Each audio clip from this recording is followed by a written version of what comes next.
Mugi-mugi ndadosaken sederek ngeraketaken. Ngera. Nah, Yes, guyu gitu. Roti-roti kalih cilok. Oh, dodolan iki sinden nek sesuk ya ngono kuwi nek sasi apa sebelum poso tuh sasi apa namanya? Ruah. Kalau pas sepi gitu ya dodolan mikir home apa. industry. Ini home industry. Oh.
Allah wa nikmal wakil.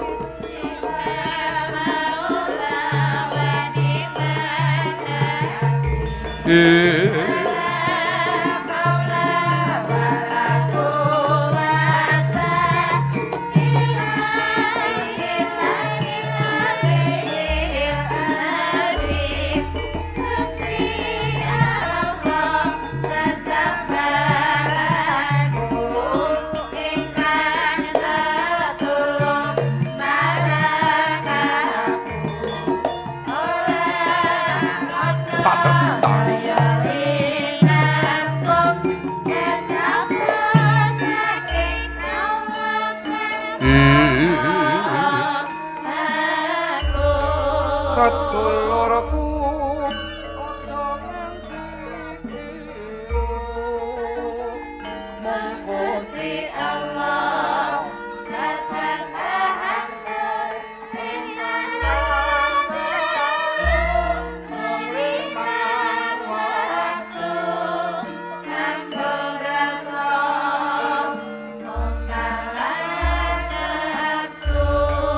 sedulurku aja nganti kliru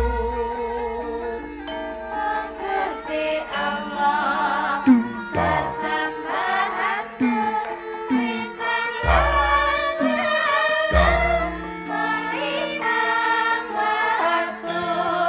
Allahumma sholli ala sayyidina Muhammad.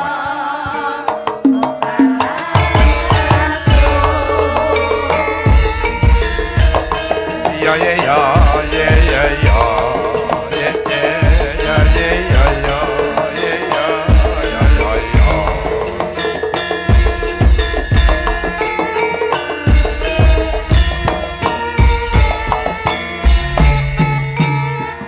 ya ya ya ya ya ya ya hasbuk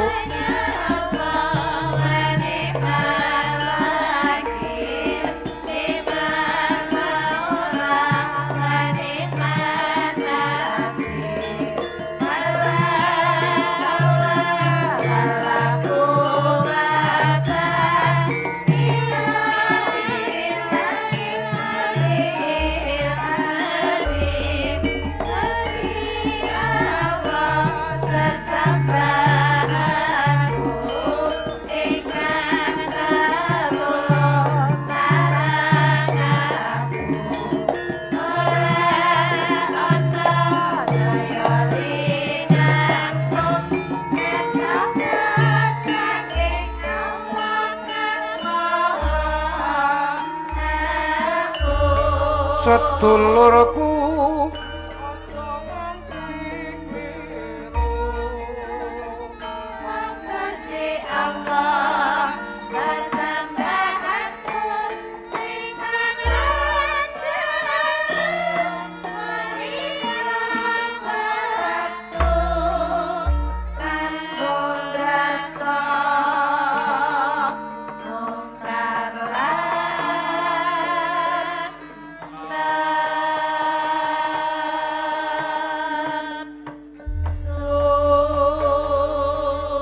Alhamdulillahirabbil alamin, puji syukur kunjuk ngersa dalem Gusti ingkang babar rahmat hidayah bagas waras wilujeng bisa katampa aku lawan kowe nok. Iya ya mak.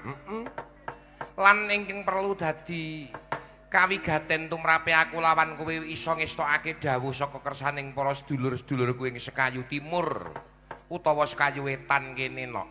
Ya mak.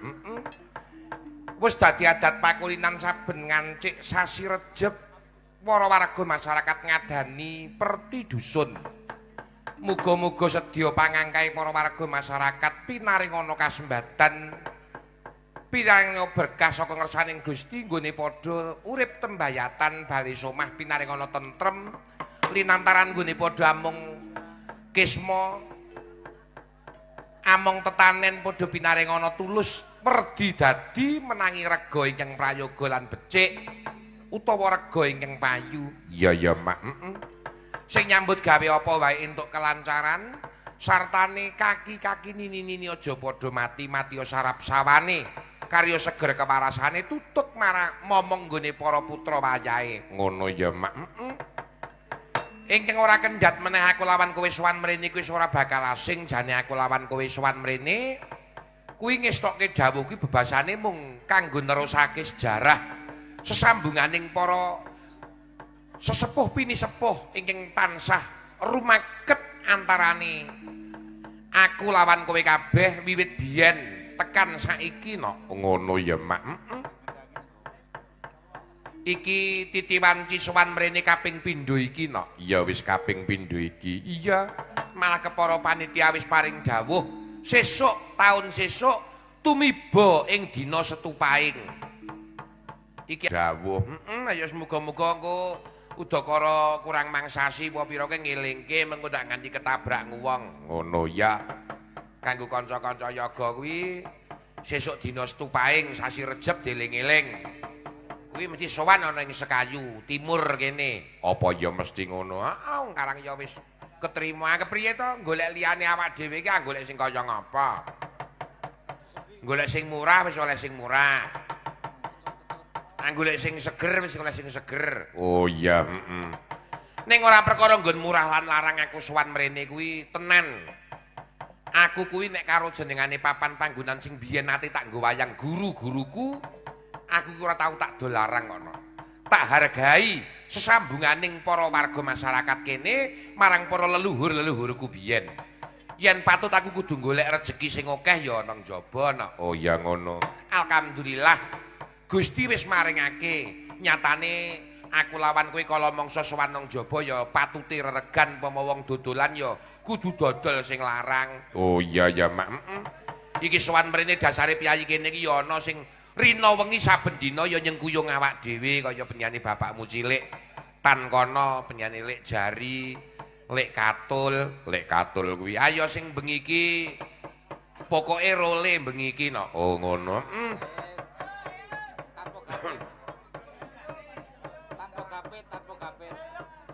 Iya, ora kaya biasane, angrem anteng. Merga pancen isin karo anak putune lan karo bojone kok nek ora nang ngene ngono ya wis wah. Luar biasa no. Iya. Kae ketoke tuwa ning nganu kok ming dodo munggah kok no. Oh ngono iya. Ya wis ora apa-apa men awet enom. Dasare lek wedok ki ya kapak-kapakno ya piyayine ya los kok nak. Mergone lek ngelos kuwi lek wis ora iso ngandani. Oh ngono, heeh. Sembah nuwun kang tanpa upama. Aku lawan kowe sowan mrene ngestokke dawuhing para panitia. Dasare bengi iki uga kepareng ngrawuhake Widowati utawa bintang tamu. Bertemu lagi dengan Mbak Elisa Orcarus Alaso, juga panjenengane Mbak Anting Lambangsih. Iya, Mbak Anting ya wis rawuh. Tobat nak. Ora nate ketemu karo Mbak Anting. Weh, jan saiki wis rampung S2-ne nak. Ya wis rampung. Saya mecah pamor, saya ayu. Aku sing nganggo biru ku ya bintang tamu apa ora? Ora.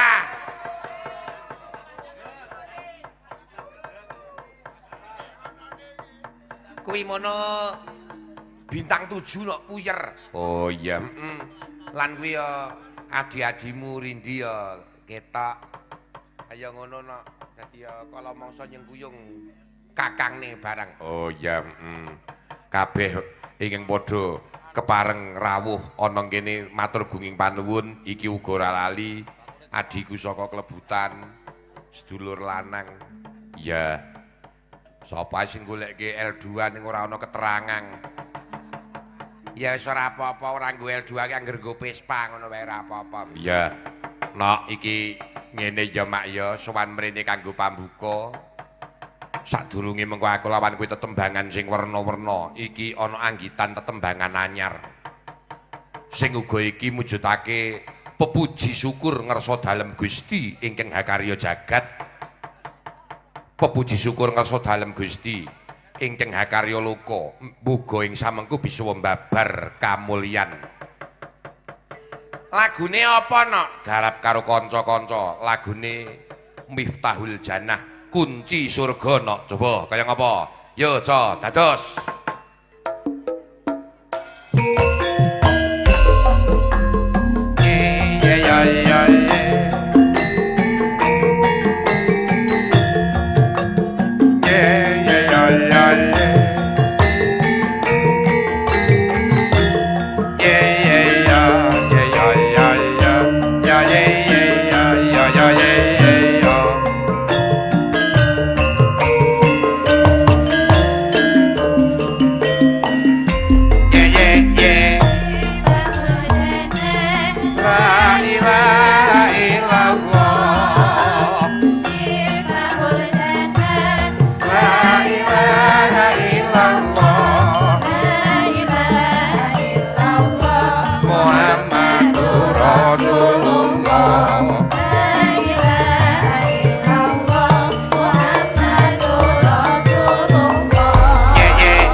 Mbak Raras.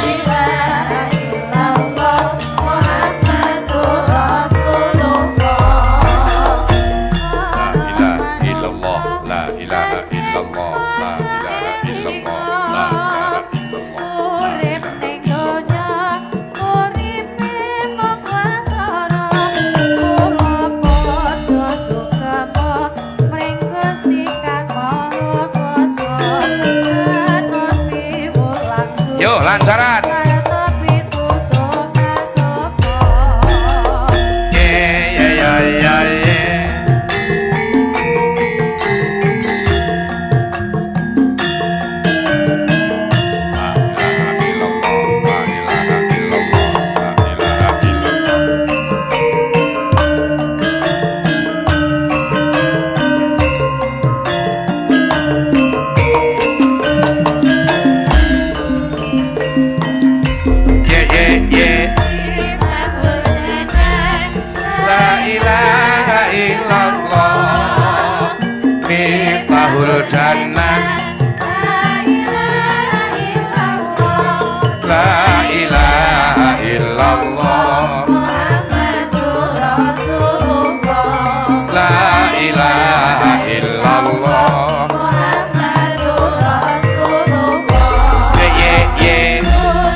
Jos.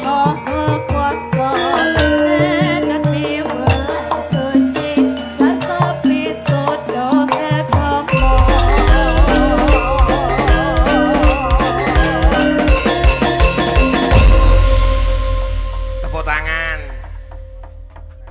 Nggih. Menika mugi-mugi saged buka barokahing langit sapitu barokahing Gusti Binuka. Lumantar langit sapitu barokah tinampa marang para warga masyarakat ing Sekayu. Utamane Sekayu Wetan padha pinaringana ketentreman karahayon ketekan kang sinedya kasembadan kang jinangka. Ya ngono ya Mak. Nak iki panyuwunan akeh banget sing wis padha ngaturke panyuwunan lumantar. Lumantar apa? Lumantar HP no. Ya lumantar WA. Iya, iki akeh banget saka panjenengane pepundhenku Bapak Kento Budiono. Iya. Ngaturaken sugeng pepanggihan malih kalian penyanipun Ki Jumbuh. Saking kula Bapak Kento Budiono Gerotan. Atur salam kagem para warga masyarakat Sekayu. Mugi-mugi pinaringana kawilujengan lairan batosipun. Yen kepareng mangke badhe nyuwun lagu Gubuk Asmara nuwun nggih. Pak Kento Budiono kuwi sing wis tau ngundang awak dhewe. Tur iki bakal ngaturake salam pepanggihan meneh. Sok arep ngundang dhewe meneh. Oh iya, ngono ya, Mak. Uga ora lali iki panjenengane Rama Istata. Rama Istata. Iya. Ngaturaken sugeng dalu kagem nyanipun Pak Jumbuh lan Ele Channel. Iya. Kanthi atur pangandikan mugi-mugi warga masyarakat Sekayu pinaringan karahayon saking berkahing Gusti. Amin. Ya. Meresani lumantar live streaming. Suara cetha sanget nanging gambar kok statis gambaripun nggih. Prayogi. Oh iya ngono. Malah iki uga ngaturake menawa ingkang tanggal 13 Juli menika kanca-kanca sampun kepareng paring dawuh kan Mbak Elisa. Oh iya ana minggir Sleman. Sesuk dadi siji meneh. Oh iya ngono. Salam kagem sedaya warga. Oh iya matur nuwun. Iki Pak Simoban saka Prambanan Ratu Boko. Ya kepareng nderek wungon nok matur sembah nuwun kang tanpa upama. Lan ora kendhat nyanyi Mas Damar Sasongko saka Karanggedhe Boyolali uga kepareng ngaturake salam kagem para warga masyarakat wonten Sekayu Wetan. Kanthi atur ing samangkih mugi wilujeng sedayanipun lan menawi kepareng request tembang Podang Kuning. Ya saka penyanyi Mas Damar Sasongko Karanggedhe Boyolali. Ingkang nyekar mangke penyanipun Mbak Elisa. Oh nggih, gampil menika. Nak piye Mak? Iki titiwan yae limbukan. Oh ngono. Alhamdulillah mau dan gerjih kaya ngono. Ora liren-liren nganti anakku le mayang mau bukune klebus barang wis ora diselamatkan wis teko dinengke dadi bapakne ora iso maca bukune. Tujune bapakne ki wong apal, nglothok kabeh ngelmu nganti ora mung nglothok ngelmune klebu nglothok rambute. Oh iya, sing arep dicaosi waluyan caosi jumeneng sikik sapa Mak? Ya kose ki gandeng nang kene iki limbukan tutuk. Ya mengko kulon kono ya ana wayang, sing wayang ya kakangku dhewe panjenengane Mas Hendri sing astana kulon kono. Oh iya bareng le wayangan bareng. Oh iya ngono ya Mak. Iki sound system sinengkuyung dening sound system kagungane panjenengane adiku lanang Mas Dapros. Sound system saiki mono nganggo paketan sound yang biasa saja. Jangan lupa tanggal 13 Juli paketannya gede. Iki sone kudu rejing, ora rejing bruke. Oh ya. Ya sembah nuwun. Nah. Iki sing arep dijumenengke penyanyi Mbak Elisa Orcarus Alaso. Yuk, Ca, dihormat Mbak Elisa, monggo.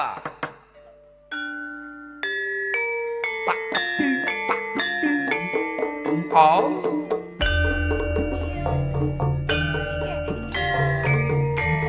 Ya.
sateruse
Sugeng dalu Mbak Elisa. Sugeng dalu Pak Jo, macange Yuli Mbok. Ya, ketemu malah. Pertanyaan aku kok mesti mawar kuning toh anek aku ngadek gitu ya. Kalau setiap ikut Pak Jumbo kok mesti nganggo mawar kuning kenapa? Ngene lho. Tadi ini memang berawal ini selamanya. Selama saya kok bersama Mbak Elisa, metune kudu mawar kuning sebab apa? Sampe ora kenal ta?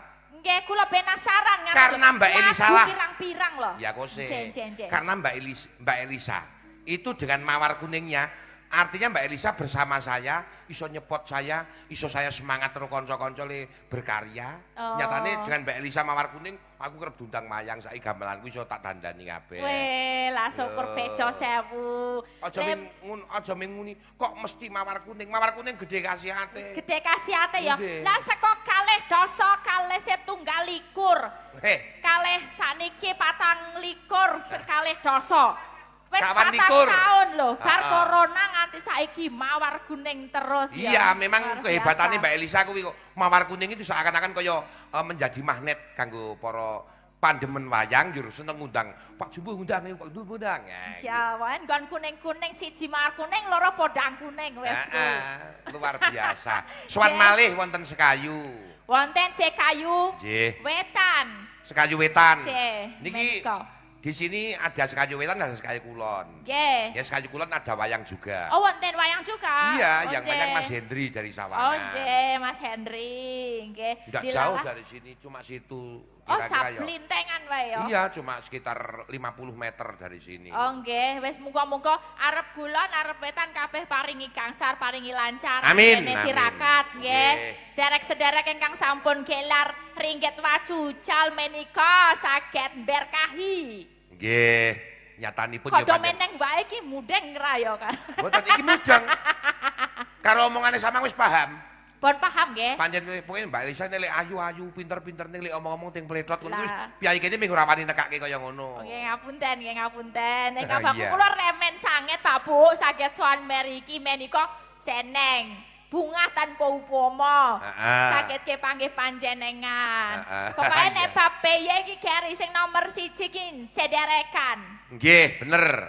Seduluran ngaten nggih. Mugi-mugi ndadosaken sederek ngeraketaken. Nah, guyu ngeraketaken do guyu lho. Ben templek. Anggone sederekan ngono karo sedulur-sedulur meriki ngaten. Mbak Elisa, piyayi kini ini mayoritas petani. Sedaya petani sayur. Kebanyakan nggih. Petani sayur. Terus ya kula niku nek di Jogja niku kata-katae yang jual sayur ngangge eyek Ya. Menika nggih kata-kata saking Pakis, Ketep gitu dari Iya betul. Itu termasuk ada anak dari Wiyogo ini juga jualan yeyek. Oh ya, lah ya kuwi pokoke ora sumelang nek beli dari sini tuh mesti seger-seger. Karena habis petik. Bar petik langsung Iya, gawa ngidol. Gawa apa? Ngidol. Ngidul orang ngidol, ngidul. Ngidol. Heeh. Kese ning Jogja maksudnya. Iya, itu ya. di mesake piyayi sing do yeyek kuwi, asline kuwi ya mesake karo ibu-ibu rumah tangga sing ora sempat pergi ke pasar. Lah bener niku. Bener kan? Jemput bola. Heeh, kuwi jenenge jemput rezeki. Lah kuwi yo memudahkan sing do memeng mlaku adoh, memeng ning memeng ning peken. Angger muni sayur ngono wis metu. Anane kare apa, Pak? Engko dititipi. Sesuk aku njaluk telo ya sesuk golekke telo, sesuk kawake telo gitu. Pokoke apa le obo. Seneng. Padha wae piyayi kene iki. Tur murah. Hah? Tur murah. Ya gumantung mengko ndelok pasaran harganya. Ya. Kata-kata misalnya Lombok itu baru mahal 100.000 umpamane. Kok didol nang kono murah ya ora mungkin. Loh ya disesuaikan. Disesuaikan dengan harga yang ada di pasaran. Bener. Ya sing penting ngendikane sampean mau bener bahwa sayur-sayur yang dijual aja dari wilayah Pakis atau Sawangan itu sayur yang masih segar. Itu betul. Memang betul. Petikan tadi dijual sekarang sesuk wis diderni-rene. Nah, itu. Ya bedane nek dari sini kan cepet seko petani terus langsung bakuleye tekan kono. Nek lewat peken kan engko tangan ke piro dhewe talang teles pirang-pirang dadi dipone larang. Ya wis sakarepe le omong liwat peken ya kena peken ya kena liwat. Ya dikulah pokoknya. Wes seneng ning kene muga-muga kabeh pinaringan sehat, amin, amin, amin. Pinaringan rezeki sing lancar banget ya. Wes nek wis rezekine lancar lewat donga tirakat kaya ngene iki, sesuk iso mulya uripe sak anak putune. Nah, Mbak Elisa. Menika ya nggo tombo kangen piyayi kene. Lewis suwi ora kerawan Mbak Elisa ngaturke tetembangan nggih Mbak Elisa. Nggih, napa wonten pamundutan niki wae kados nggih, saking panjenengan Mas Damar Sasongko sing Karanggedhe Boyolali. Boyolali. Bajul kesupen. Bajul kesupen. Boyolali Bajul. Menika kramanipun. Nek ngono nek cara desa ki iso dibasakake to. Saged dibasakake. Upamane Banyurata gitu kan ta Banyurata Sawangan. Nek Banyurata basane Toyo Roto yo apa? Raden. Hah? Raden. Toyo Raden. Oh, Toyo Raden. Ha saiki nek upamane kulon kono kuwi ana desa Banyu Nganti upamane. Banyu Toyo. Nganti ngantos. Toyo ngantos. Toyo ngantos ya. Toyo ngantos. Apik lho dibasake malah. Luwih becik lho. Oh iya bener. Piye? Se kayu, se kajeng. Sekajeng. Ya ora, ya sekayu kok sekajeng. Sekajeng kayu. Mula kuwi nek papan iki jane ora dibasakake. Iya ya bener. Ora dibasakake. Ngayojo jur ngayojes ngono. Niki kula guys kirim-kirim salam buat yang streaming dari LE Channel kata menika dari penggemar EFC yang nonton ada Pak Prastoto wonten Wonogiri, Pak Mario Klaten. Oh yes, Mbak Nuwun. Romo Istoto tadi juga WA saya ada komplain gambarnya tidak bergerak sekarang udah bagus. Sekarang netizen niku biasanya emang memberi masukan demi kebaikan. Betul. Panjenengan abote dadi kru streaming nggih niku kudu tidak sering dikritik, ada masukan seperti itu nggih. Beres. Nggih, nika kula kirim buat penggemar yang nonton di sini maupun di rumah podang kuning. Podang kuning, maka. Ngangge bawa mboten? Ngangge bawa no ya. Oke. Nadyan wujud temong peksi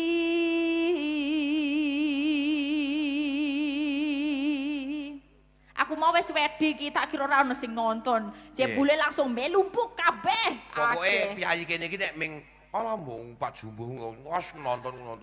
Nek ora nonton Elisa, ora nonton Anting, ora mang ditonton nonton Jumbuh nonton. Mboten. Mboten, piyayi kene iki wis hafal karo kula. Kanca-kanca sekolah kula iki kene kabeh. Oh ngaten. Wis kulino biasa. Wis kulino. Oh berarti nek iki yo sambatan no, Pak? Sambatan. Iya, betul memang iya. Tambah tangge. Guyu wong pancen ngrumangsa jaluki tambah wae ora. Nggih pun tambah to. Menika nggih disusul kanca kula Mbak Andin sinden Kedruk. Oh iya. Iki anggo dodolan UMKM, gombok menawa ana sik kersa menika wonten roti-roti kalih cilok. Oh, dodolan iki sinden nek sesuk ya ngono kuwi nek sasi apa sebelum poso tuh sasi apa namanya? Ruah kalau pas sepi gitu ya dodolan mikir home industry. Ini home industry. Ora ming sinden. Ya, sinden Kedruk snack ya. Monggo sing ajeng ngersake saged menika wonten IG-nipun, wonten WhatsApp-ipun. Monggo ditumbasi, dilarisi. Ana ayam pedes, ana tetelan. Gah. Aku nek ngomong kliwat gah. Mbok iki lho, karang ya di dalam itu ada tulisannya ayam pedas. Iki aku ora ngapusi. Lho konsep dole ayam ki tete apa? Tete apa? Oh ya tetelan. Lah, tetelan. Mix telur ya. Ya kuwi jenenge wong kreatif ya kuwi. Kalane sok sepi home industry. So kan prai. Nggih. Arep ana sing madeg ku arep usaha. Apa usahane? Dadi maling. Maling kok usaha. Wah, bangga ora dadi wong maling.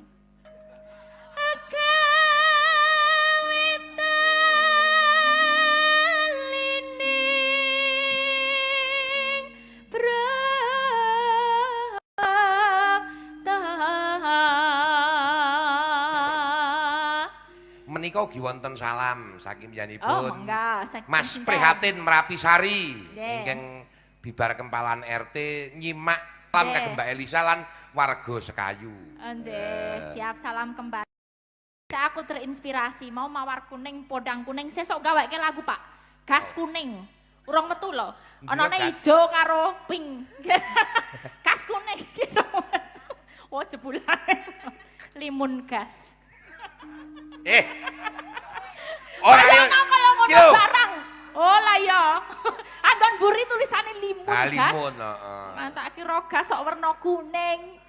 Bol marake mendem. Apa? Mendem. Mendem. Alus manis nang sam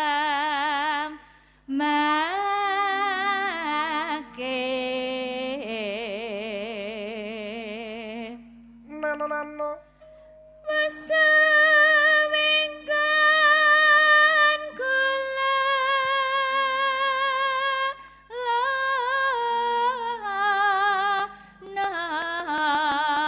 nang goleki si podang jenar.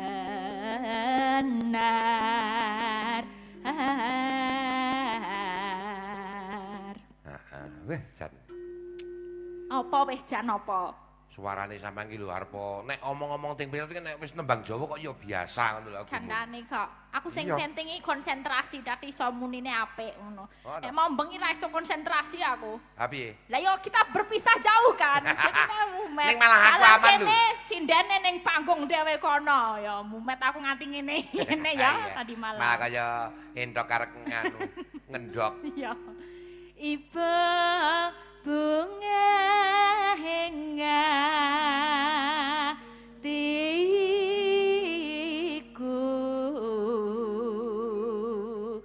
nyanding bisa dadi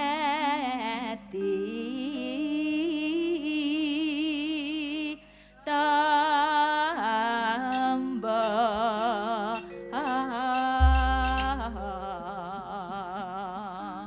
ya maka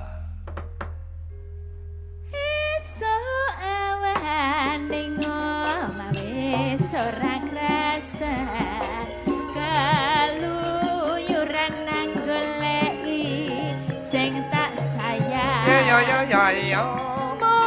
Mubang miteranganku goleki orang rasa iso awan nganti wengi.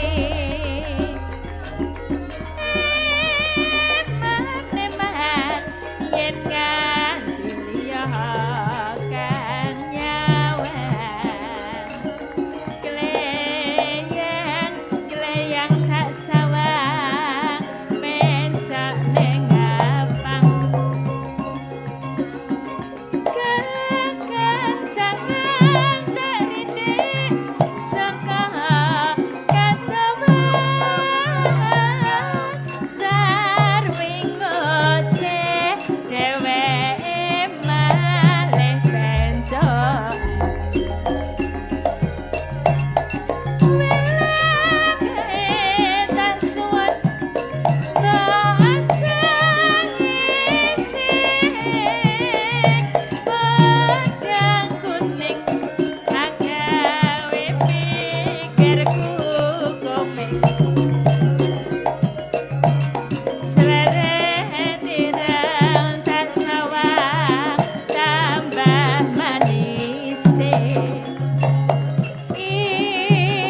Enak banget masuk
biasa nggih matur sembah nuwun.